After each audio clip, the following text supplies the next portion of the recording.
চলতি বছরের হজের আনুষ্ঠানিকতা শেষ হতে না হতেই আগামী বছরের হজের প্যাকেজ ঘোষণা করেছে সৌদি সরকার। এমনটি জানিয়েছেন বাংলাদেশের ধর্ম উপদেষ্টা আ.ফ.ম. খালিদ হোসেন। সৌদি আরবের হজ ও ওমরা মন্ত্রীর আমন্ত্রণে এক অনুষ্ঠানে যোগদান শেষে তিনি এ তথ্য জানান। ২৬ সালের হজের প্যাকেজ ওনারা ঘোষণা করেছেন। নিবন্ধন কবে হবে, বাড়ি ভাড়া কবে করতে হবে, ফ্লাইট 18 এপ্রিল ফার্স্ট ফ্লাইট, অর্থাৎ সৌদি আরব থেকে আমরা বাংলাদেশে গিয়েই হজের 2026 সালের কার্যক্রম আমাদের শুরু করতে হবে। ঘোষণা অনুযায়ী 2026-এর 18 এপ্রিল থেকে শুরু হবে হজের ফ্লাইট। এর আগে বাংলাদেশের জাতীয় নির্বাচন অনুষ্ঠিত হলে নতুন ধর্মমন্ত্রীর অধীনে বাংলাদেশি হাজিরা সুষ্ঠুভাবে হজ পালন করবেন বলে আশাবাদ ব্যক্ত করেন তিনি।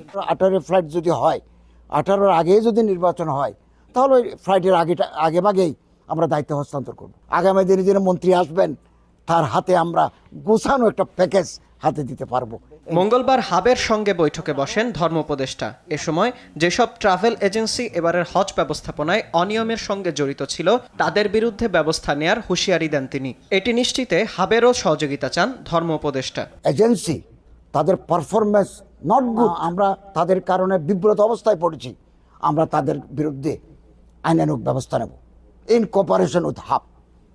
আমি হাবের সহযোগিতা চাচ্ছি, আমরা এদেরকে আর কাঁধে রাখতে চাই না। এদিকে হারিয়ে যাওয়া হজ যাত্রীদের যথাসময়ে উদ্ধার ও চলতি বছরের ন্যায় আগামী বছরেও হজ যাত্রীদের উন্নত সেবা দেওয়ার প্রত্যয় ব্যক্ত করেন হাব প্রেসিডেন্ট। অন্যদিকে মিনা থেকে ফেরার পথে হারিয়ে যাওয়া 5 বাংলাদেশি হাজির মধ্যে 4 জনের সন্ধান মিলেছে। এদের মধ্যে একজন হাজি মারা গেছেন।